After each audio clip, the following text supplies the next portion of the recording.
बिस्मिल्लाहिर्रहमानिर्रहीम। अस्सलाम वालेकुम व्यूअर्स, आप देख रहे हैं ग्लोबल टाइम्स पाकिस्तान। मैं हूं हैदर हयात खान। व्यूअर्स, आज की इस वीडियो में हम पंजाब में होने वाले ज़िमनी इंतखाबात पर बात करेंगे। कुल 20 नशस्तें हैं जिन पर 17 जुलाई को ज़िमनी इंतखाब होने जा रहा है और 20 अरकान जो जनरल इलेक्शंस में इलेक्ट हुए, फिर बाद में 5 इसमें मज़ीद एडिशन है। कुल 25 नशस्तें हैं, 25 अरकान है पाकिस्तान तहरीक इंसाफ के मुनहरफ अरकान, जिन्होंने हमजा शहबाज साहब को पंजाब में वज़ारत आला का वोट दिया। पार्टी पॉलिसी के ख़िलाफ़ वो गए और अल्टीमेटली इलेक्शन कमीशन ने उनको डी सीट किया। लेकिन 5 मखसूस नशस्तें हैं उसमें और 20 वो लोग हैं जो जनरल इलेक्शंस पर अपने हलकों से इलेक्ट होकर आए। आज के इस वीडियो में हम 4 हलकों को डिस्कस करेंगे और अपने आने वाली वीडियोस में बाकी हलके भी डिस्कस करेंगे। कोशिश करेंगे कि हम उनमें मैक्सिमम जिन हलकों को कवर कर सकें, वहाँ पर जाकर हम हलकों को भी कवर करेंगे और वहाँ की क्या हालात हैं, पब्लिक सेंटिमेंट क्या है, वो भी आप तक पहुँचाएँ इलेक्शन से पहले। लेकिन आज हम एक ओवरऑल एक जनरल एक एनालिसिस आपके सामने रखेंगे, माजी के इंतखाबी नताइज आपके सामने रखेंगे। अभी पाकिस्तान तहरीक इंसाफ और पाकिस्तान मुस्लिम लीग नवाज़ कौन से टिकट होल्डर्स हैं जो इन हलकों पर इलेक्शन कंटेस्ट करने जा रहे हैं, वो हम डिस्कस करेंगे। एक हलका है शेखुपुरा का, 2 हलके हैं लाहौर के और एक हलका है लिया का, जिनको आज हम डिस्कस करेंगे। ये 4 हलके हैं। पहला हलका PP 140 शेखुपुरा का ये हलका है। ये शेखुपुरा सिटी की सीट है और 1947 से अब तक most of the times Arai candidate इस सीट पर फाते रहा और बहुत कम मरतबा ऐसा हुआ कि यहाँ पर अराई कैंडिडेट ना जीता हो, कोई और कैंडिडेट जीता। और जो दूसरी बड़ी बरादरी जो इस हलके में मौजूद है वो है वेरिक बरादरी, जट बरादरी। अभी ये हुआ है कि पहले 2018 के जो रिजल्ट्स हैं वो आपके सामने रखते हैं। मियाँ खालिद महमूद साहब पाकिस्तान तहरीक इंसाफ के कैंडिडेट थे, 32,965 वोट्स इन्होंने हासिल किए। ये बाद में सूबाई वजीर भी रहे, डिज़ास्टर मैनेजमेंट के अब्दुल अलीम खान साहब के बहुत क्लोज समझे जाते हैं और उन्हीं के ग्रुप में इन्होंने बाद में हमजा शहबाज साहब को वोट दिया। अलीम खान साहब के साथ ही ये मुनहरफ हुए। तो 32,965 वोट्स थे मियाँ खालिद महमूद साहब के। उनके मुकाबले में यासिर इकबाल गुजर साहब थे जिन्होंने पाकिस्तान मुस्लिम लीग नवाज़ के टिकट पर इलेक्शन कंटेस्ट किया और 26,046 वोट्स हासिल किए। और तैयाब राशिद संधू साहब, ये एक बड़े इंपॉर्टेंट कैंडिडेट हैं, इनका भी यहाँ पर मैं डिस्कस करूँ। आज़ाद हैसियत में इन्होंने इलेक्शन कंटेस्ट किया, 22,659 वोट इन्होंने हासिल किए। अब तैयाब राशिद संधू साहब को यहाँ पर डिस्कस करना इसलिए बड़े इंपॉर्टेंट है कि 2018 के जनरल इलेक्शन से पहले यही समझा जा रहा था कि इस हलके से पाकिस्तान मुस्लिम लीग नवाज़ के सूबाई असम्बली के उम्मीदवार तैयाब राशिद संधू साहब होंगे। लेकिन इलेक्शन से पहले मियाँ जावेद लतीफ़ साहब जो इस हलके से MNA हैं, उनके साथ इनके इख्तलाफात होते हैं और मियाँ जावेद लतीफ़ साहब ने यासिर इकबाल गुजर साहब को यहाँ से प्रोविंशियल असम्बली का टिकट दिलवाया और अल्टीमेटली यहाँ पर पाकिस्तान मुस्लिम लीग नवाज़ ने इलेक्शन लूज़ किया। गो के ये हलका पाकिस्तान मुस्लिम लीग नवाज़ का गढ़ तस्वर किया जाता था और उसकी वजह क्या थी? वजह थी तैयाब राशिद संधू साहब को टिकट ना मिलना पाकिस्तान मुस्लिम लीग नवाज़ का। और बड़ी तादाद में यूथ और जो उनका हमदर्द वोटर था, जो नून लीग का, जो ये समझता था कि इस टिकट का सही हकदार तैयाब राशिद संधू है, उन्होंने फिर यासिर इकबाल गुजर साहब को वोट नहीं दिया। अब 2022 में ये जो 17 जुलाई को बाई इलेक्शन होने जा रहे हैं, यहाँ पर बड़ी इंटरेस्टिंग सिचुएशन क्रिएट होगी। मियाँ खालिद महमूद साहब जो पहले पाकिस्तान तहरीक इंसाफ के टिकट पर इलेक्ट हुए थे, इसी हलके से सूबाई वजीर रहे, उनको पाकिस्तान मुस्लिम लीग नवाज़ ने टिकट दिया है इस हलके में और उनके मुकाबले में ये अराई बरादरी के कैंडिडेट हो गए और उनके मुकाबले में खुर्रम शहजाद विरिक साहब वो अब इलेक्शन कंटेस्ट करेंगे पाकिस्तान तहरीक इंसाफ के टिकट पर। मैंने जैसे कि पहले आपको बताया कि इस हलका में 2 बड़ी बरादरियाँ जो मौजूद हैं, एक अराई बरादरी है और एक जट बरादरी है। जट में और विरिक्स जो हैं वो ज़्यादा इस हलके में इनकी जो तादाद है वो ठीक ठाक है, अच्छी तादाद में यहाँ पर विरिक बरादरी मौजूद है। तो ये एक बड़ा टफ कंपटीशन आइंदा इलेक्शंस में होने जा रहा है।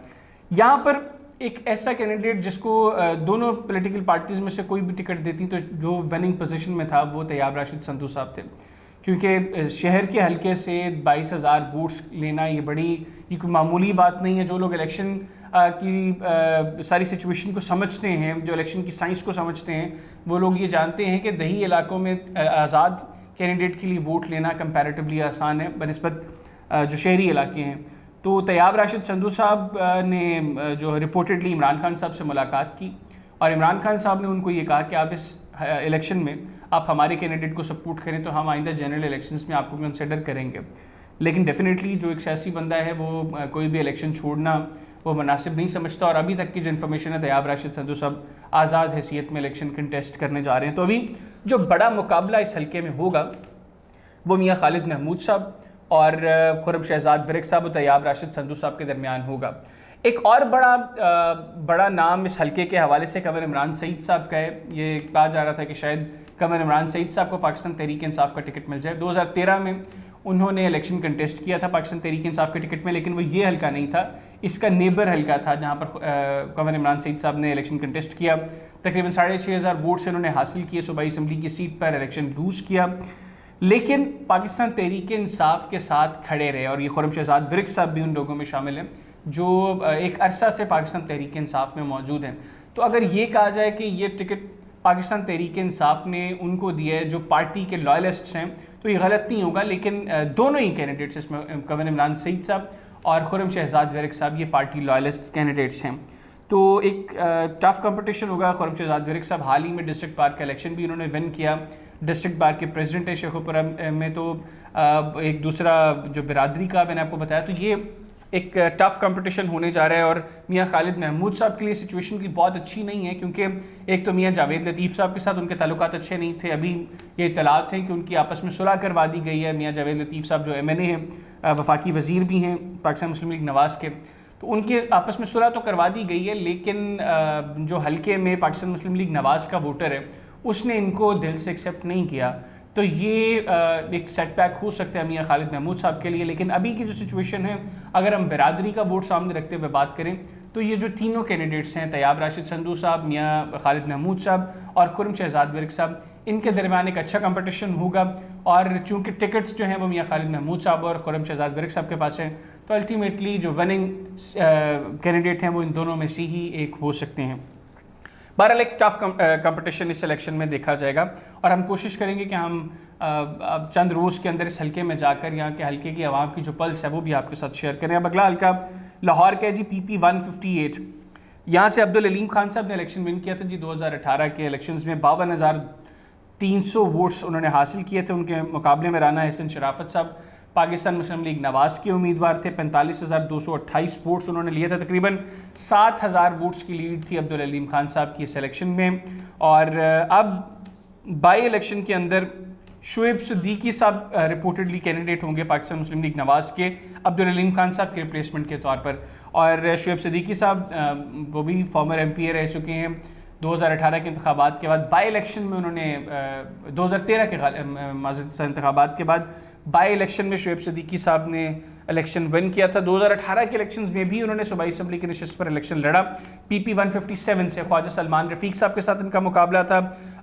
40,076 वोट्स लिए थे ख्वाजा सलमान रफ़ीक साहब ने। 35,264 वोट्स लिए थे शुएब सिद्दीकी साहब ने।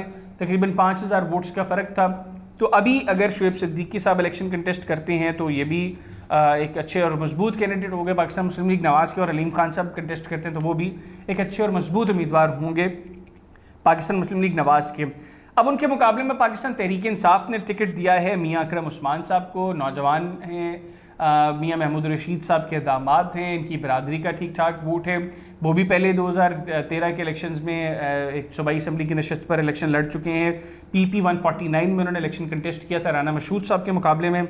47,933 वोट्स लिए थे राना मशहूद साहब ने। मियाँ अकरम उस्मान साहब ने 30,913 वोट लिए थे 2013 के इलेक्शंस में। 18 में इनको टिकट नहीं मिली थी, और अब बाई इलेक्शन के अंदर इनको दोबारा पार्टी ने मियाँ अकरम उस्मान साहब को टिकट दिया है। और ये भी एक टफ कंपटीशन होगा बाई इलेक्शंस के अंदर, क्योंकि मियाँ अकरम उस्मान साहब की बिरादरी का वोट भी उस हल्के में मौजूद है, जबकि पाकिस्तान मुस्लिम लीग नवाज़ का पेट वोटर भी उस हल्के में चूँकि मौजूद है। तो इसलिए एक अच्छा और टफ कंपटीशन इस हल्के में जो है वो देखा जा सकता है। बात करें PP 167 की, लाहौर का ये दूसरा हल्का है जहाँ पर बाई इलेक्शन होगा। नज़ीर चौहान साहब ने यहाँ पे 2018 में कामयाबी समेटी पाकिस्तान तहरीक इंसाफ के टिकट पर। बाद में वो जो है वो पार्लिमानी सेक्रेटरी भी बने, हेल्थ के पहले बने। उनका बड़े इख्तलाफात रहे यास्मीन राशिद साहबा के साथ, फिर उनको गालिबन ज़कात का पार्लिमानी सेक्रेटरी जो है वो बना दिया गया। और 40,700 वोट्स लिए थे नज़ीर चौहान साहब ने 2018 के जनरल इलेक्शंस में इस हल्का से। मियाँ मोहम्मद सलीम साहब उनके मुकाबले में पाकिस्तान मुस्लिम लीग नवाज़ के उम्मीदवार थे। 38,463 वोट्स इन्होंने लिए थे। तकरीबन 2,000 वोट्स की लीड थी नज़ीर चौहान साहब की। बाद में उनके पार्टी के साथ इख्तलाफात भी सामने आए। पहले वो जहांगीर तरीन ग्रुप में गए, फिर उन्होंने इल्ज़ामात लगाए शहजाद अकबर साहब पर, जो उस वक्त मुआविन खुसूसी थे और मुशीर थे साबिक़ वज़ीर-ए-आज़म इमरान खान साहब के। फिर इल्ज़ामात से उन्होंने माजरत की, फिर वो वापस पार्टी में आए, फिर उन्होंने बाद में एंड पे फिर ग्रुप जो है वो चेंज किया और बाद में जो है वो मुनहरिफ अरकान की फहरिस्त में उनका नाम आया, उन्होंने वोट किया हमजा शहबाज साहब को, फिर डी सीट हुए। अब पाकिस्तान मुस्लिम लीग नवाज़ की जानिब से उनको टिकट दिया गया है, लेकिन उनको भी उसी मुश्किल का सामना है जो शेखुपुरा के हल्के में मियाँ खालिद महमूद साहब को है कि पाकिस्तान मुस्लिम लीग नवाज़ का जो वोटर है वो एक्सेप्ट नहीं कर पा रहा सो फार नज़ीर चौहान साहब को, और इसी तरह पाकिस्तान तहरीक इंसाफ में जो उनके करीबी दोस्त थे वो भी उनको एक्सेप्ट नहीं कर रहे, वो भी उनको वोट देने को तैयार नहीं है। वो भी ये समझते हैं कि इन्होंने चूँकि पार्टी पॉलिसी के ख़िलाफ़ जाकर वोट दिया हमजा शहबाज साहब को, इसलिए वो भी इनके साथ किसी तरह भी सेटलमेंट के लिए तैयार नहीं है। आतिफ चौधरी साहब को उनके मुकाबले में पाकिस्तान तहरीक इंसाफ ने टिकट दिया है। आतिफ चौधरी साहब 2013 में वो जनरल इलेक्शन कंटेस्ट कर चुके हैं। लाहौर में हल्का NA 123 था उस वक्त, ये मुगलपुरा के साथ UT वाला जो हल्का है, ये उस हल्के से उन्होंने इलेक्शन कंटेस्ट किया था परवेज़ मलिक साहब के मुकाबले में, और परवेज़ मलिक साहब ने 1.25 लाख के करीब वोट्स लिए थे उस इलेक्शन में। आतिफ चौधरी साहब का 40,000 के करीब वोट्स थे, लेकिन वो उनकी होम कॉन्स्टिट्यूंसी नहीं थी। ये वाला जो हल्का है ये उनकी होम कॉन्स्टिट्यूंसी है। आतिफ चौधरी साहब भी अराई हैं और इस हल्के के अंदर भी अराई वोट्स जो हैं वो मौजूद हैं। इनकी फैमिली का, इनकी बरादरी का ठीक ठाक वोट है, और अगर आतिफ चौधरी साहब अच्छे तरीके से इस इलेक्शन को मैनेज कर पाते हैं, अपनी बरादरी के वोट्स को समेट पाते हैं, तो आतिफ चौधरी साहब के लिए इलेक्शन जीतना इस वक्त जो है वो ज़्यादा मुश्किल नहीं होगा, क्योंकि नज़ीर चौहान साहब इस वक्त कैंपेन के अंदर उनको काफ़ी मुश्किलात का सामना है। एक जानिब पाकिस्तान मुस्लिम लीग नवाज़ का वोटर है, वो उनको एक्सेप्ट नहीं कर रहा, दूसरी जानिब पाकिस्तान तहरीक इंसाफ में जो उनके दोस्त उनके साथ खड़े थे वो भी अब नज़ीर चौहान साहब के साथ उस तरह नहीं मौजूद। इस हल्के में एक दो और बड़ी अहम चीज़ें हैं। हाफिज़ वकास मंशा साहब इस हल्के से, उन्होंने भी टिकट के लिए अप्लाई किया। पाकिस्तान तहरीक इंसाफ के नौजवान रहनुमा हैं और उनकी भी पार्टी के लिए बड़ी खदमात थे। नज़ीर चौहान साहब को उन्होंने 2018 का इलेक्शन जितवाने में कलीदी किरदार अदा किया। सारा इलेक्शन चौहान साहब लूज़ करते आ रहे थे, 3 यूनियन काउंसिल से वकास मंशा साहब ने उनको इलेक्शन विन करवाया, और वही 3 यूनियन काउंसिल्स जो हैं वो अल्टीमेटली चौहान साहब के इलेक्शन जीतने की वजह बनी। 2013 में मियाँ महमूद रशीद साहब को उन्होंने यहाँ से इलेक्शन विन करवाया, शफकत महमूद साहब को कौमी असम्बली की नशिस्त पर कामयाब करवाया। तो वकास मंशा साहब भी टिकट के ख्वाहिशमंद थे, लेकिन पार्टी ने उनको टिकट नहीं दिया। वकास मंशा साहब ने आतिफ चौधरी साहब की सपोर्ट का ऐलान किया है, तो वकास मंशा साहब भी आतिफ चौधरी साहब की जीत के अंदर एक बड़ा कलीदी किरदार अदा कर सकते हैं। अब बात करें आज के इस वीडियो के आखिरी हल्के की। लिया का यह हल्का है PP 282 282। ताहिर रंधावा साहब 2018 के जनरल इलेक्शंस में यहाँ पर आज़ाद हैसियत में कामयाब हुए। 37,607 वोट्स उन्होंने हासिल किए। उनके मुकाबले में कैसर मगसी साहब पाकिस्तान तहरीक इंसाफ के कैंडिडेट थे। तकरीबन 27,000 वोट्स कैसर मगसी साहब के हिस्से में आया, और पाकिस्तान मुस्लिम लीग नवाज़ के मोहम्मद रियाज साहब ने 25,556 वोट, 25,500 वोट्स हासिल किए 2018 के इलेक्शंस में। इस हल्के में अब ताहिर रंधावा साहब पाकिस्तान मुस्लिम लीग नवाज़ के उम्मीदवार हैं, और उनके मुकाबले में कैसर अब्बास मगसी साहब पाकिस्तान तहरीक इंसाफ के उम्मीदवार हैं। ये सीट ताहिर रंधावा साहब के लिए जीतना बहुत आसान है। उसकी 2-3 रीजंस हैं। एक तो 2018 के इलेक्शंस के अंदर ताहिर रंधावा साहब ने आज़ाद हैसियत में ये सीट विन की थी, और उस हल्के के अंदर एक बड़ा मेजॉरिटी वोट सेटलर्स का है, जो रंधावा साहब का पेट वोट है। वो वोट उनके अगेंस्ट जाकर कास्ट नहीं होता, तो रंधावा साहब को ये बड़ा बेनिफिट है, ये बड़ा एज है कि वो सेटलर्स का जो वोट है वो रंधावा साहब को मेजॉरिटी में पड़ेगा। दूसरा जो रंधावा साहब के लिए प्लस पॉइंट है वो पाकिस्तान मुस्लिम लीग नवाज़ का टिकट। तो जो पाकिस्तान मुस्लिम लीग नवाज़ का जो वोटर है उन्होंने एक्सेप्ट भी किया है वहाँ पर ताहिर रंधावा साहब को, क्योंकि माजी में रंधावा साहब की फैमिली और रंधावा साहब पाकिस्तान मुस्लिम लीग नवाज़ में थे, लेकिन पार्टी ने उनको उस तरह एक्सेप्ट नहीं किया, और फिर रंधावा साहब को अल्टीमेटली इंडिपेंडेंट हैसियत में इलेक्शन कंटेस्ट करना पड़ा। 37,000 वोट्स लेकर वो कामयाब हुए। बाद में चूंकि पार्टी के साथ उनके इख्तलाफात थे, उस वक्त वो पाकिस्तान तहरीक इंसाफ में गए लेकिन जहांगीर तरीन साहब की साथ उनकी कुर्बत थी। जब जहांगीर तरीन साहब का मामला सामने आया, वो तरीन साहब के साथ खड़े रहे, और अल्टीमेटली फिर तरीन ग्रुप के जो मुनहरिफ अरकान थे जिन्होंने हमजा शहबाज साहब को वोट दिया, उनमें लाला ताहिर रंधावा साहब भी मौजूद थे, और फिर डी सीट हुए, और अब बाई इलेक्शन कंटेस्ट करने जा रहे हैं। तो ये सीट जो है PP 282 की, ये मेरा ख्याल है कि पाकिस्तान मुस्लिम लीग नवाज़ के लिए बड़ी सेफ सीट है, क्योंकि कैसर मगसी साहब की पोजीशन हल्के में बहुत अच्छी नहीं है। रंधावा साहब हल्के में वोटर्स के साथ भी उनका रिलेशन बहुत अच्छा है। फिर इंडिपेंडेंट कैपेसिटी में इलेक्शन विन किया, नून लीग का वोटर उनको एक्सेप्ट कर चुका है, वो उनके साथ खड़ा है। तो मेरा ख्याल है कि इस हल्के के अंदर पाकिस्तान मुस्लिम लीग नवाज़ बहुत सेफ़ है और आराम से इलेक्शन विन कर जाएगी। तो ये हैं नाज़रीन 4 हल्के जिनको हमने आज आपके सामने थोड़ा सा इनकी हिस्ट्री आपके सामने रखी, माजी के इंतखाबात के अंदर जो पोजीशंस थी यहाँ पर वो आपके साथ शेयर की, और अभी क्या हो सकता है 2022 में जो 17 जुलाई को बाई इलेक्शन होने जा रहा है वो भी आपके सामने रखी है। कोशिश करेंगे, हमने पहले भी आपको बताया कि इन हल्कों को विजिट भी करें, यहाँ की पब्लिक पल्स भी आपके सामने रखें, और बाकी जो हल्के हैं वो भी इंशाल्लाह उनका भी एनालिसिस और हिस्ट्री वो भी इंशाल्लाह आपके सामने रखेंगे। आज की वीडियो से मुझे दीजिए इजाज़त। अल्लाह हाफ़िज़।